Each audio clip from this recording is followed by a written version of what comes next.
Ku sangat, sangat menginginkanmu. Tapi kini ku sadar ku di antara kalian. Lupakan aku, kembali padanya. Aku bukan siapa-siapa, nobody. Oke. Sobat Mami, gimana kabarnya semuanya? Semoga selalu dalam keadaan baik-baik saja.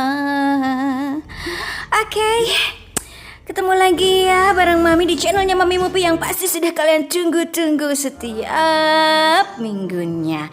Dan kali ini Mami akan mereview sebuah film yang berjudul Nobody atau Aku Bukan Siapa-Siapa. Dan film ini dirilis di bulan April tahun 2021 yang disutradarai oleh Ilya Neishaller. Oke, nggak perlu dilama-lamain lagi buat kalian yang mungkin di pagi, siang, dan malam ini yang lagi ngejeng-jehe duduk terdiam, termenung, kepala ruguh, yang nunggu seseorang, tapi seseorang itu narik ulur perasaan kamu. Aduh, kepala rubuhnya guys kalau sudah kayak gitu. Daripada bingung, daripada pusing, yuk mendingan aja tonton channelnya Mami Movie. Dan ini dia, yuk.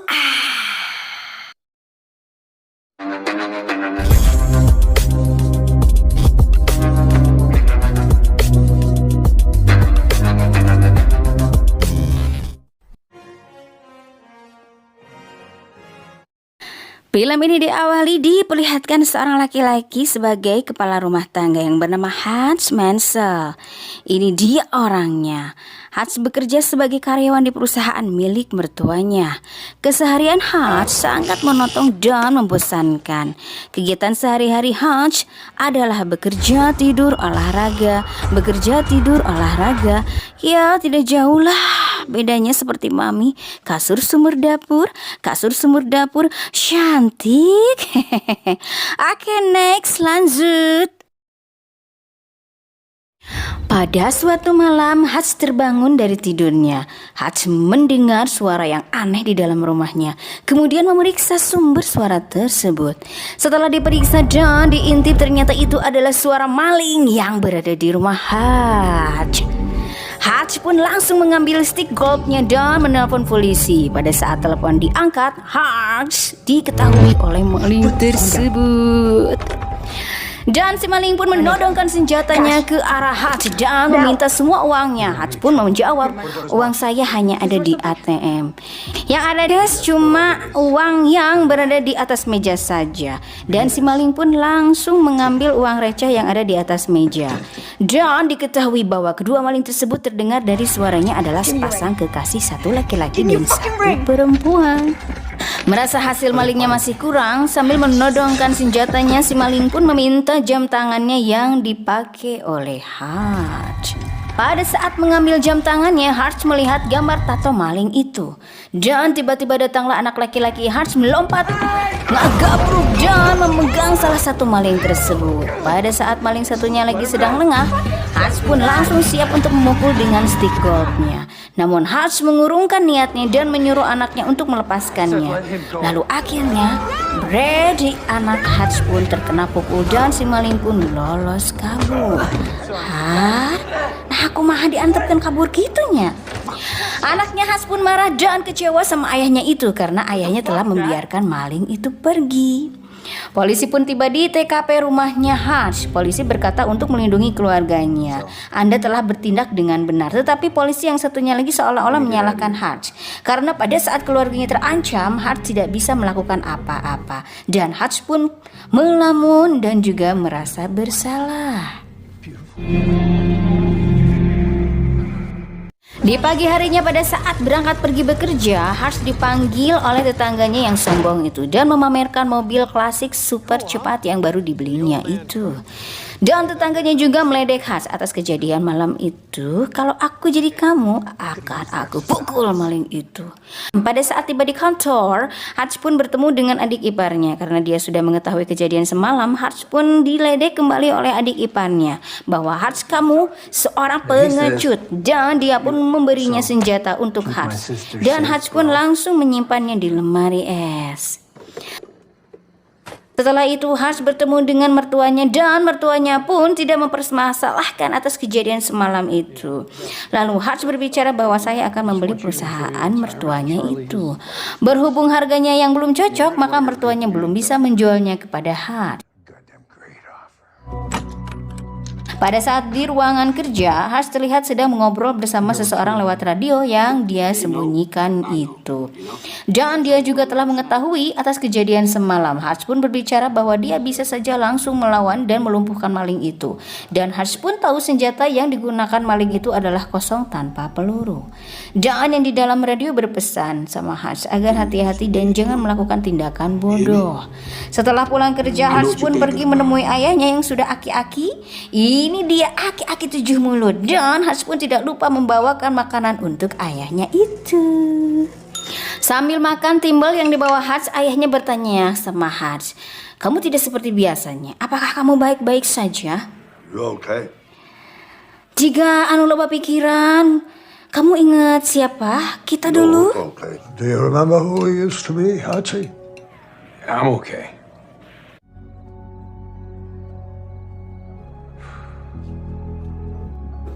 Hatch pun langsung pulang. Setiba di rumah, putri bungsunya mengeluh, menanyakan gelang kucingnya itu telah hilang, di mana gelangnya itu disimpan di atas meja bersama uang receh yang dicuri oleh si maling itu. Mendengar hal itu, Hatch pun menjadi kesal dan Hatch langsung pergi keluar sambil membantingkan pantok. Gebrak!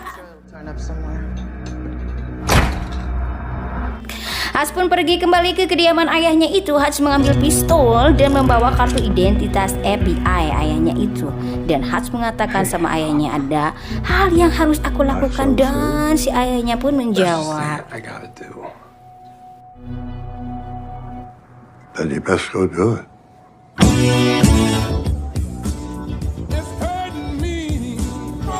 dengan identitas FBI ayahnya itu, Hatch mendatangi semua tempat tato untuk mencari tahu orang yang menggunakan tato yang pernah dia lihat di kejadian waktu di rumahnya itu. Namun orang-orang yang ditanya Hatch, mereka menjawab tidak mengetahuinya. Sudah sekian lama mencari sampailah ke tempat tato terakhir. Pemilik tempat tato mengatakan identitas FBI yang dipakai Hatch sudah kadaluarsa 20 tahun yang lalu. Sehingga orang-orang yang berada di dalam sana ingin mengepung Hatch. Hatch pun memberikan uang untuk menyogok supaya memberitahu orang yang menggunakan gambar tato tersebut. Pada saat ingin memberikan uang agar bisa membantunya, salah satu dari mereka melihat gambar tato yang berada di tangan kirinya Hatch. Setelah melihat gambar tatonya itu, dia pun merasa ketakutan dan berkata, "Terima kasih atas jasamu." Thank you for your service. Dan dia pun langsung pergi mengunci pintu rapat-rapat. Sontak orang-orang yang berada di situ pun jadi berubah sikap menjadi baik hati.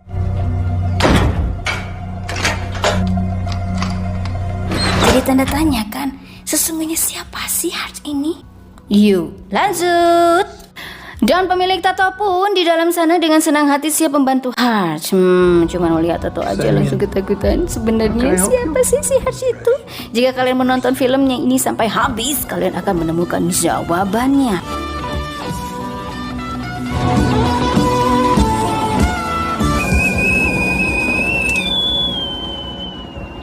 Oke, next, setelah mendapatkan alamat maling itu, Hatch pun langsung mendatanginya. Setiba di sana, Hatch langsung mendodongkan pistolnya untuk mengembalikan jam tangannya itu. Dan Hatch meminta mengembalikan gelang kucing milik anaknya itu juga. Namun kedua maling tersebut tidak tahu menau tentang gelang kucingnya. Pada saat Hatch akan menembak, tiba-tiba Hatch diam karena Hatch mendengar suara bayi menangis. Owa, owa.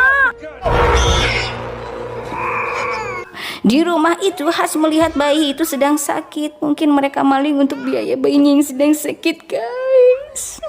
Aku juga sedih, guys, melihatnya. Oke, Hatch pun jadi murang-maring, kepala rubuh, jadi kesal sorangan sampai memukul-mukul tembok hingga jatuhan. Dengan kekesalan yang belum tersalurkan atau ngambek Gumung Hatch pun langsung pulang menggunakan bis. Pada saat di bis terlihat di luar ada gerombolan pemuda mabuk yang memaksa ingin masuk bis tersebut. Pada saat masuk bis, mereka mengganggu semua orang yang ada di bis itu.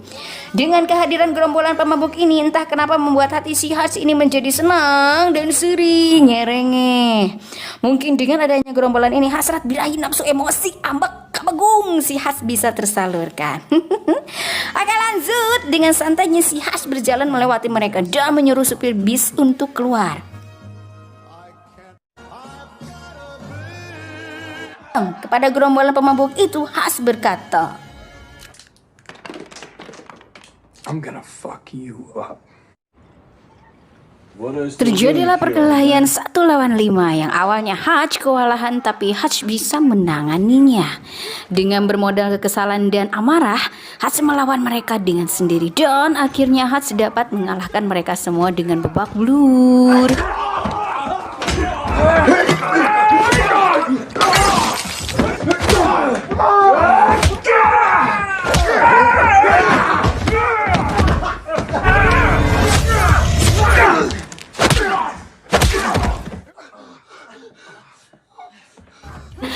Ada yang tertusuk, gigi yang rontok, hidung yang patah, dan juga digantung, guys. Sorry about the mess. Kemudian Hatch pulang. Setiba di rumah, istrinya merasa heran melihat kondisi wajah Hatch yang baruh atau melihat mukanya Hatch yang lebam akibat terkena pukulan. I miss you.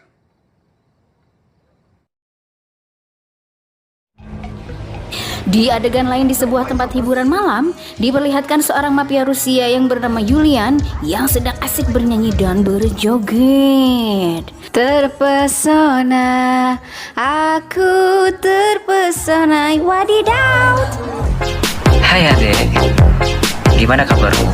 Are you ready for the next beat? Here we go. 1, 2, 1, 2, 3, go.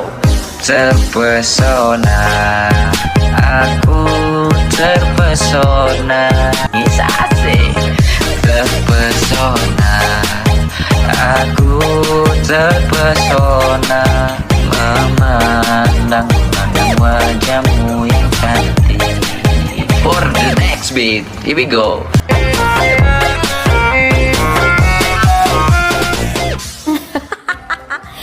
Aduh, setelah berjoget, Julian mendapatkan kabar bahwa saudaranya telah berada di rumah sakit. Lalu dengan buru-buru Julian pergi ke rumah sakit tersebut. Ternyata salah satu gerombolan pemabuk yang dihajar oleh Hans itu adalah adiknya Julian. Melihat adiknya yang sedang kritis terluka parah, Julian pun menjadi emosi. Dan Julian menanyakan satu persatu ke teman adiknya itu, siapa orang yang berani macam-macam ke adik kesayangannya itu? Dan salah satu teman adiknya itu memberikan kartu nama yang sempat terjatuh di bis. Di sisi lain, pada saat Hatch sedang bekerja, Hatch menerima pesan di ponselnya bahwa dia harus pergi ke tempat barbershop atau pangkas rambut. Setiba di tempat cukur, Hatch bertemu dengan seseorang. Dari penampilannya seperti agen atau mata-mata, si agen ini memberitahukan informasi tentang Julian. Diberitahukan bahwa Julian adalah seorang mafia yang ditakuti di Rusia. Jadi Julian ini dipercayai untuk mengawasi dan menyimpan uang-uang penyelundupan yang dilakukan organisasi mafia terbesar di Rusia yang bernama Obshak. Di sisi lain, Julian memerintahkan karyawan stafnya untuk mengecek kartu identitas Hatch dan mencari tahu siapa Hatch sebenarnya. Namun setelah dicek, data-data Hatch susah untuk ditemukan. Akhirnya karyawan staf itu menghubungi temannya yang berada di Pentagon. Temannya di Pentagon juga sampai kesulitan mencari data Hatch, sampai-sampai di sebuah berkas datanya juga sangat dirahasiakan dan bertuliskan nobody. Setelah berkas Hatch dikirimkan dan karyawan Julian pun merasa ketakutan melihat data-data Hatch yang mengerikan. Karena tidak mau terlibat lebih dalam, karyawan Julian pun memutuskan untuk berhenti bekerja. How about Di we all adegan head lain di rumah Hans pada saat sedang makan malam, Hans melihat keluar jendela. Ternyata anak buahnya Julian sudah berada dan siap menyerang. Lalu Hans mengamankan istri dan anak-anaknya, menyuruh masuk ke dalam ruangan bawah tanah. Dan Hans pun berpesan kepada istrinya, dahar jengkol jeung Mang Wawan. Artinya, Don't call 911. oke, next. Pada saat pasukan anak buah Julian mulai masuk satu persatu, Hans pun sudah siap untuk menghadang dengan menggunakan stick golf dan menggunakan pisau dapurnya. Aduh, salah-salah kata lagi ya. Maklumlah Mami ini, maaf ya curhat ya. Mami ini latah guys. Oke, Hans pun berhasil melumpuhkan beberapa orang dari mereka. Aksi baku hantam dan tembak-tembakan pun membuat Hans kewalahan. Pada saat lengah, akhirnya Hans dapat dilumpuhkan dengan cara disetrum. Hans pun diborgol dan dimasukkan ke dalam mobil.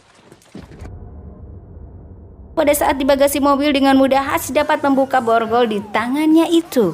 Sebelum mobil yang membawa Hans tiba di markas Julian, Hans pun mencari akal supaya bisa kabur. Di dalam bagasi mobil, Hans menemukan alat penyemprot pemadam kebakaran. Akhirnya Hans pun menyemprotkan alat tersebut ke dalam mobil. Di dalam mobil pun menjadi gelap, menutupi pandangan supir, dan mobil pun menjadi oleng, ngagaleong, dan menabrak tiang listrik. Jeger! Hans berhasil selamat dan berlari kembali ke rumahnya. Dan Hans tidak lupa menelpon ayahnya agar ayahnya waspada dan hati-hati.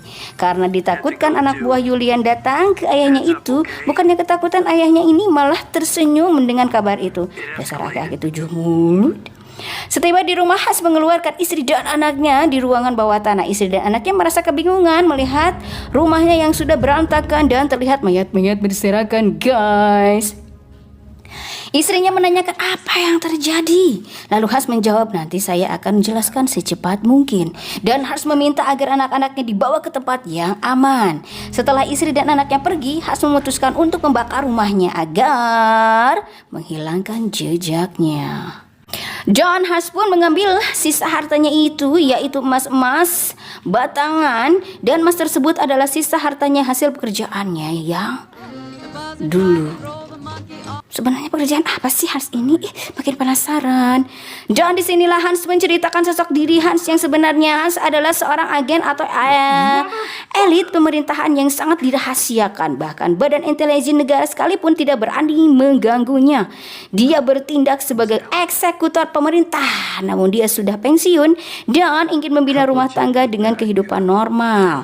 Setelah itu Hans pun membakar rumahnya dan membawa emas batangannya itu. Dan Hans pergi menggunakan mobil tetangganya yang sombong itu. Nah loh, makanya jangan sombong Pak.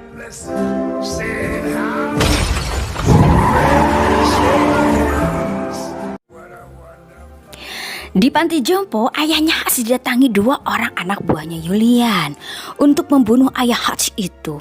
Tuh kan bener didatangi.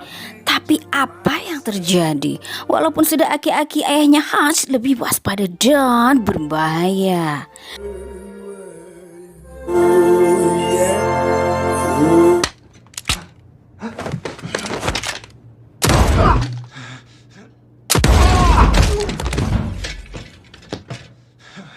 Come on, Davey. Please turn that shit down. Kemudian Hans datang menemui mertuanya untuk membeli perusahaannya dengan emas-emas batangannya itu. Mertuanya pun setuju, namun adik iparnya yang rada polontong itu malah tidak setuju. Pada saat adik iparnya mau menonjok Hans, tapi Hans lebih cepat menonjok adik iparnya itu sampai kesakitan. Hans pun menyuruhnya agar menarik napas dalam-dalam. Di sisi lain, Julian melihat berita bahwa anak buahnya itu telah disikat habis oleh Hans. Julian menelpon agar mengerahkan semua anak buahnya untuk membunuh Hans. Собери всех бойцов. Hans yang sedang berada di perusahaan baru yang dibelinya itu, ternyata Hans sudah merencanakan sesuatu seperti membuat perangkap jebakan ranjau dan lain-lain.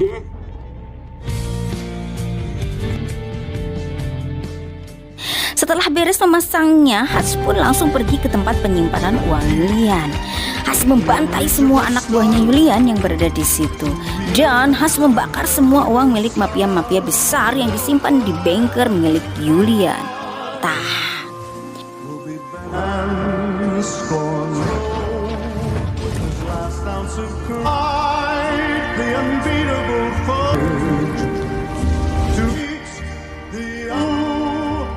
Setelah itu, dengan santai Hutch mendatangi Julian. Julian sosok seseorang mafia yang suka menyanyi dan berjoget. Julian merasa kaget dan ruas atas kedatangan Hutch yang sudah berada di hadapannya. Dan semua anak buah Julian langsung menodongkan pistol ke arah Hutch. Dengan santai Hutch ternyata sudah menyiapkan strategi yang hebat.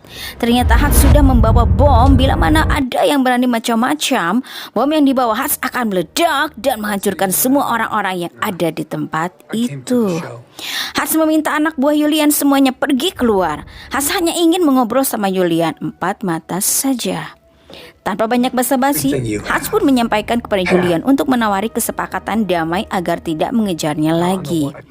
Hutch yang suka menonton tausiah ustazah Mamah Dedeh tiap subuh menyampaikan kepada Julian Hutch telah membakar semua uang haramnya itu, dan agar Julian kembali ke jalan yang lurus dan benar supaya menjadi orang yang lebih baik dan soleh. Setelah itu, Hutch pergi keluar dengan membawa bom di tangannya. Saat Hutch menaikin mobil, Julian memerintahkan anak buahnya untuk menembakinya. Terjadilah kejar-kejaran dan tembak-tembakan di jalanan.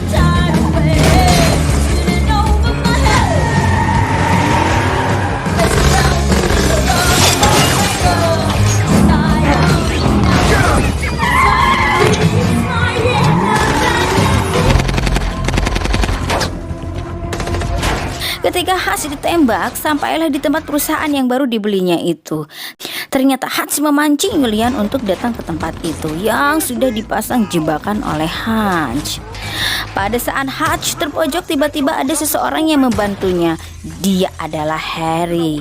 Harry adalah orang yang sering ngobrol di radio itu. Tetapi bukan hanya Harry saja yang membantu Hutch. Ayahnya Hutch, aki-aki 7 mulut itu membantunya juga, guys. Wah, bakalan seru nih. Ayahnya Hutch sangat hebat menembak.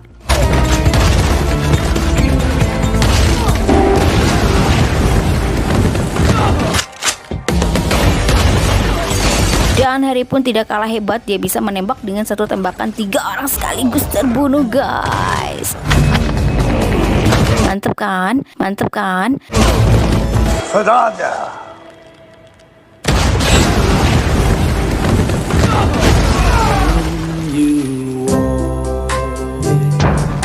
And the pie, hold your head, walk on the rain, walk on, and you know in your heart. Mereka bertiga seperti bernostalgia kembali dengan masa lalunya yang selalu bersama. Setelah pertempuran tembak-tembakan berjalan cukup lama, akhirnya anak buah Julian terbunuh semua. Tinggal Julian sendirian yang tersisa. Dan mereka bertiga pun langsung kehabisan peluru dan tidak bisa berbuat apa-apa lagi. Julian yang masih memegang senjata terus-menerus menembak Hutch. Dan akhirnya Hutch pun memutuskan untuk menggunakan bom dan memasangnya di tameng kaca anti peluru. Kemudian Hutch berlari mendekati Julian. Julian pun terus menembak. Setelah mendekat, bom pun meledak.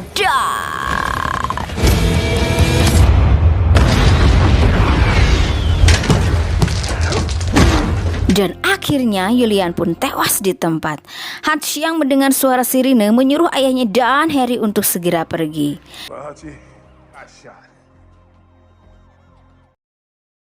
Adegan terlihat Hutch yang sedang diinterogasi oleh 2 orang detektif, di mana mereka tidak mempercayai dengan sendirian bisa membunuh mafia-mafia yang berbahaya. Tiba-tiba dengan waktu yang bersamaan, telepon kedua polisi ini berbunyi. Yeah, what? Entah siapa dari mana yang menelpon, kedua polisi ini yang jelas menelpon ini adalah orang yang penting di jagat raya ini, guys. Kedua detektif ini diperintahkan untuk meminta maaf dan membebaskan Hutch Mansell. Kedua polisi ini menjadi heran dan kebingungan atau jadi hokcai molohok baringacai dan mengatakan, siapa kamu sebenarnya? Dan Hutch pun menjawab, Who the fuck are you? Nobody. ku akui ku sangat menginginkanmu. Tapi kini ku sadar ku di antara kalian. Aku tak mengerti ini semua harus terjadi. Lupakan aku, kembali padanya.